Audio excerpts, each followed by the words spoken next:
The stories you're talking about, the ones you need to know about, your essential guide to the week's most impactful local news stories. Next.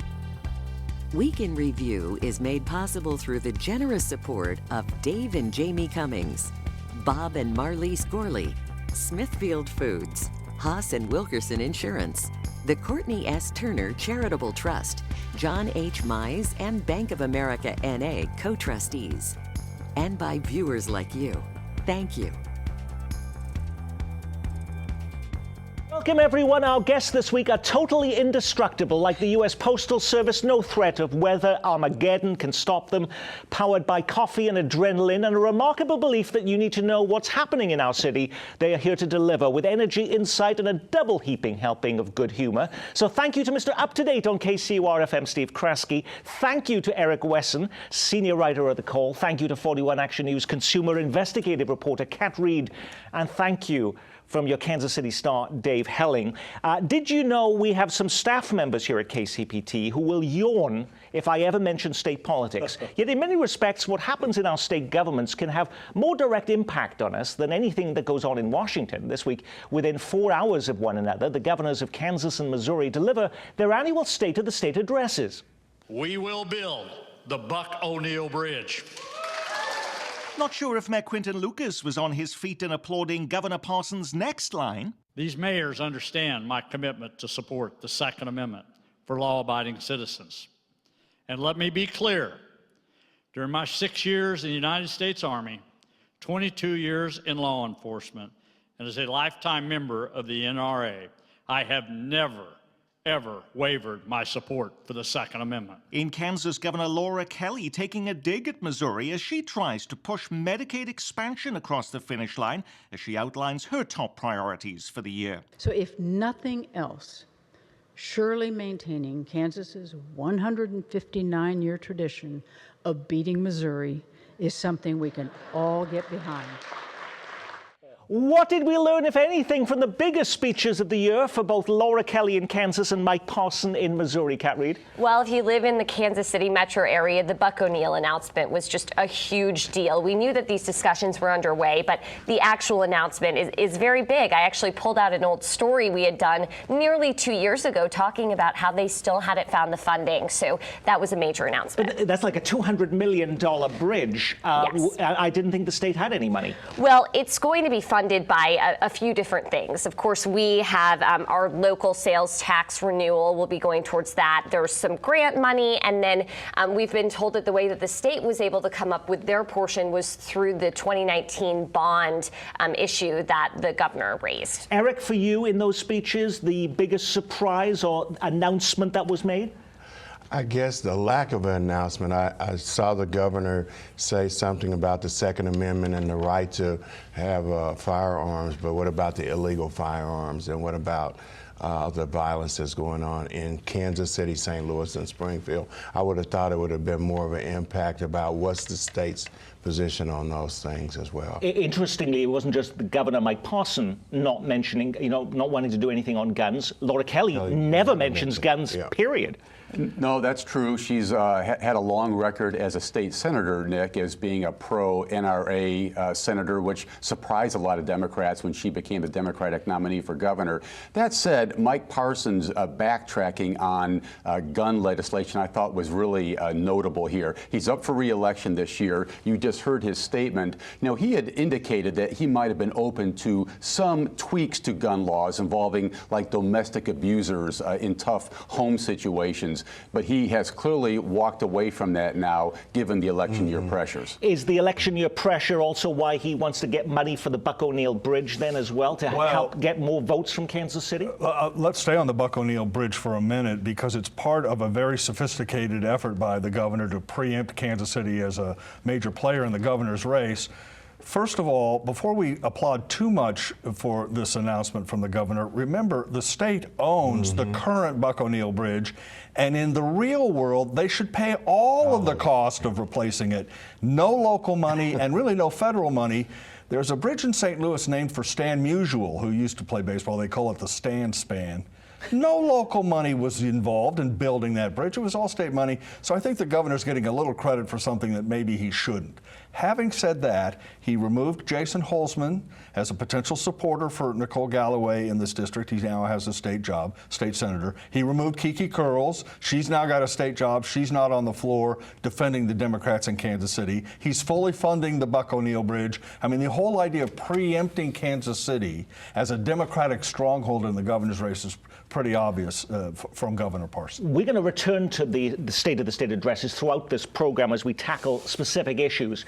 This week, though, the Democratic candidates for president debated for the last time before they faced their first big test, the Iowa caucuses. Remarkably, while she wasn't even on the stage, Kansas Governor Laura Kelly became a breakout star in what some observers called the most awkward moment of the debate. It was a slip-up from Senator Amy Klobuchar, who has given evidence of how Democratic women can take down Republican men, even in red states like Kansas.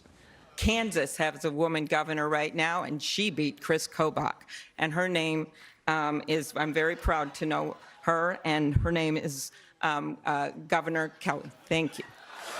I am so proud to call her a friend, and I know her, and she is known to me, and she is known by her name, of course, and her name, which I am coming to. And shall I say the name? Do you want me to say here? It's Kelly.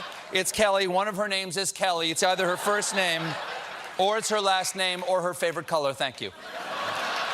I can't remember the last time a governor of Kansas actually had such national billing in a presidential debate, never mind on The Late Show. Is Kelly taking this in good humor, Steve? She is. She tweeted out afterwards that that Democratic women can win red states, in sort of accord with what Senator Klobuchar was saying. I don't think this was a huge deal, but it was pretty funny. It's one of the most painful moments I've seen in a while. Yeah, and having been on this show before, it can happen. I mean, you're talking about someone and suddenly your mind blanks out.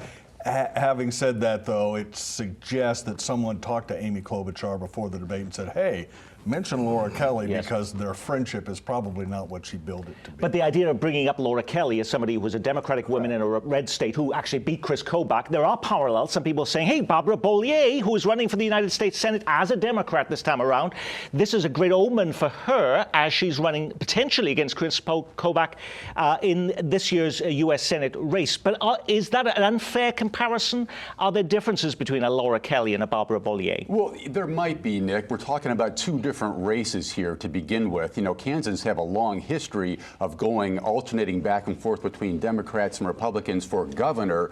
But when it comes to the U.S. Senate, they haven't elected a Democrat since 1932. It's the longest streak in the nation. So different set of issues, different set of emotions attached to those issues. That said, we are talking about Chris Kobach here, and Democrats think they've got a real shot with Senator Bollier. But as you mentioned, Laura Kelly was from Topeka and also was not as liberal as many people thought on the issue of, say, guns, but also other issues too. Barbara Bollier is much more strident on those issues. She's also from the richest county and the richest city in the entire state. How does that play in places like Hutchinson and Hayes and Colby and Salina?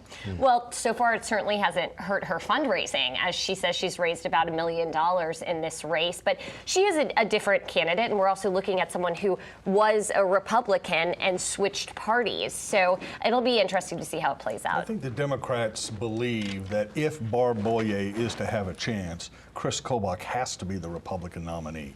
That's why many sort of mainstream Republicans, now that Mike Pompeo is out of the race, which we all believe, are lining up behind Roger Marshall, who's the 1st District Congressman. Bob Dole endorsed Roger Marshall this week. That was an important signal to a lot of sort of more mainstream Republicans in the state of Kansas. There is still a fear of Chris Kobach. And if there is to be a chance for the Democrat, it will have to be because he's the nominee and because Bollier runs a campaign, assuming she's the nominee, very similar to what Laura Kelly did for governor. You know, that Senator Bollier is from Johnson County, Nick, is interesting because Kansas does have something of a history of steering away from candidates who are from Johnson County. Governor Bill Graves was from Johnson County, sort of helped to break that a little bit. But just note this. But he claimed he was from Salina. He claimed he was from Salina. Absolutely. That's absolutely right. But just to point out, Chris Kobach used to be an Overland Park city councilman. Then he moved to Piper in Wyandotte County. I bet that might have had something to do with his future electoral prospects. This week marks the 50th anniversary of the Chiefs winning their first and only Super Bowl. The greatest day in the history of Kansas City. This team is the greatest in the universe. It was January 11th, 1970. Their opponent, the Minnesota Vikings. It was Super Bowl IV at Tulane Stadium in New Orleans. After winning the biggest prize in professional football, the Chiefs would return the next day to a hero's welcome and a parade downtown. While the Chiefs still have to defeat the Tennessee Titans on Sunday before heading to the Super Bowl in Miami, there's already talk of a parade. Chief of Police Rick Smith telling the Board of Police Commissioners this week that a route has been chosen and requests for aid from other area law enforcement agencies have been made. Now, 50 years ago, as we saw there, it went around Grand Avenue. Is that the route? Is that the plan still, to do a downtown I don't parade? know, but that's where the Royals went, or at least they sort of circled around. So one assumes that's where the parade would be. It's a wide street. It can be secured, that type of thing. You know, maybe it's a little unfortunate that they're planning a parade before the game actually takes place. Maybe that'll. Well, they were jinx trying things. to keep it quiet. Yeah, yeah. They were trying to keep it quiet. The word jinx was used several times. I feel a little nervous even discussing it on this program.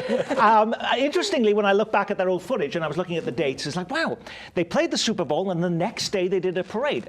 Does it seem hard to believe if the Chiefs win the Super Bowl in Miami, the next day would be the parade on that Monday? That would be kind of difficult to get back up here that late with all the interviews and all the hoopla that comes after the game, to fly back up here and have a parade the next day. But it's doable. But I think it should begin on Brooklyn, the old Municipal Stadium site, and go down Brooklyn, 18th Street, go over to Union Station, and then have a real start at the Groot where it first started. Absolutely. Steve. Nick, there's not a public official in the Kansas City Metro who wants to touch these questions right now, because they don't want to be accused of jinxing this team, because they have 2 more games to play that they have to win before they get that parade. Okay, that was 50 years ago for that first Super Bowl. 100 years ago this week, Prohibition began in the United States, while more than 1,500 federal agents were tasked with enforcing the nationwide ban on the production and selling of alcohol. According to an interesting piece on KMBC 9 News, the punitive new law actually had very little impact in Kansas City. We did not recognize Prohibition at all. Not one alcohol-related arrest during all Prohibition. How was that possible? There's one reason. Tom Pendergast. Basically, like, the mayor reports to him, the chief of police reports to him, but so does the mob boss. He bribed law enforcement. It was all because Pendergast was making so much money and was basically able to pay off everybody. That report from Channel 9. You may have noticed a lot of chatter this week about the parallels between what happened with Prohibition and America's current ban on marijuana. This is the year those with severe medical ailments can legally use pot in Missouri, yet not one mention, not one word about marijuana in Governor Mike Parson's big speech this week, not one word from Laura Kelly in Kansas. So no movement to expand the legalization of marijuana in either state? Well, 10 petitions have been filed in Missouri to legalize recreational marijuana, and 4 of those have been approved for circulation for signatures. But we haven't seen the formation yet of any major campaign around one of those.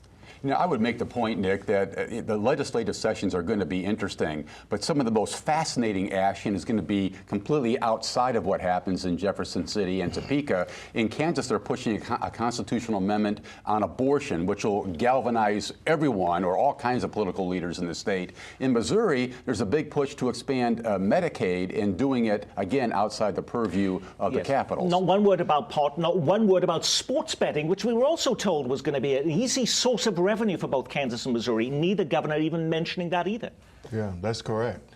And both states need money if you really look at it. So that would be something that I think that would definitely be a conversation. And marijuana, the tax on marijuana seems to be very beneficial to Colorado and other states. So why not have that on your front paragraph? Perhaps taxing your Spotify and Netflix and subscription services is an easier political deal. I see that Laura Kelly is trying to raise $26 million by now taxing you if you live in Kansas and all of those That's things. going to be a heavy lift because of the popularity of those services and the difficulty. But easier than enforcing marijuana and sports betting, I'm assuming, on a political basis. We'll see. I mean, by the way, we should note that the state of Missouri will announce next week where the dispensaries will be for medical marijuana across the state, including the Kansas City area, 24 dispensaries in the 5th Congressional District.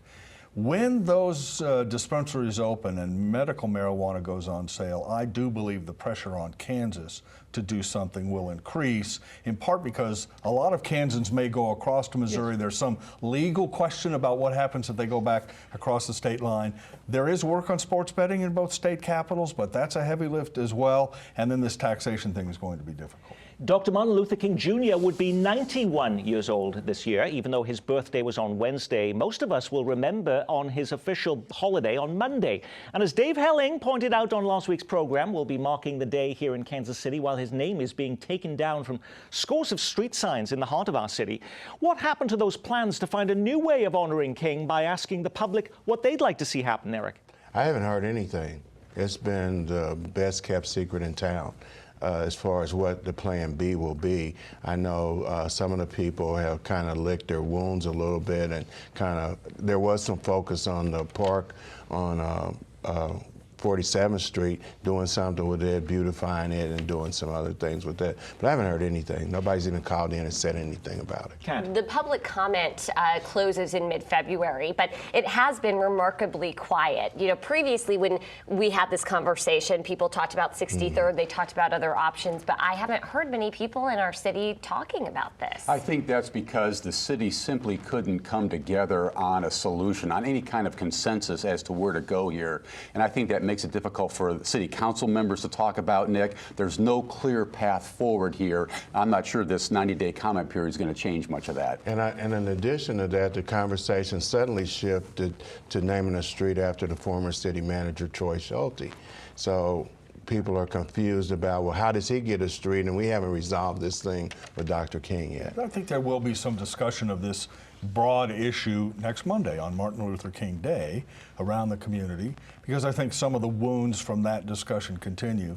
But I think all my colleagues, Steve is right, we still don't know what to do. I mean, that's the problem. The problem is, what do we do?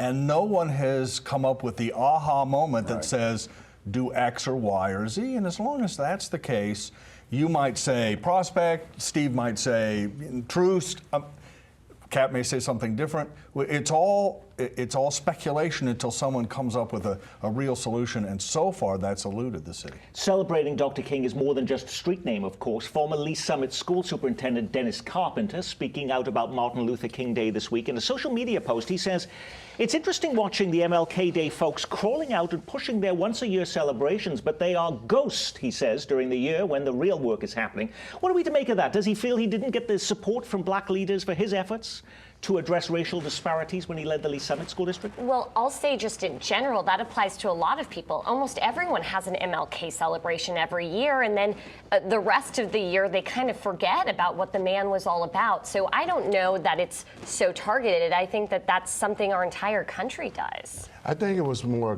toward the Lee Summit School District, and why, you know, some of the parents did come together. They've organized and started a group out in the Lee Summit area. But I think, I haven't talked to him, but I think his position is that nobody really rallied around to support him. And now they got a superintendent candidate that they have in there. There were 4 candidates, none of them were black. Yes, and so they pick a white gentleman from who was the superintendent of schools in Wright City, about 50 minutes ride west of St. Louis. Yeah, I think there's some trepidation there, Nick. Again, this community just went through this very difficult conversation about race, and you lose Dennis Carpenter, the first African-American superintendent. You wind up with 4 white candidates to succeed him. You have a white school board. You have white leadership in the district. And I think that has rubbed some people the wrong way. But there was concern in Lee Summit. There were few African-Americans who actually applied for the position, and they wanted somebody who had superintendent experience, and very few did. Well, and some people say, though, looking at the candidates, they would have preferred to see the woman who's serving as interim just go ahead and keep moving forward if they were going to choose a white candidate. I think where we'll see a lot of changes in Lee Summit is with this next round of school board elections, because you have a lot of these seats are going to be filled by new people.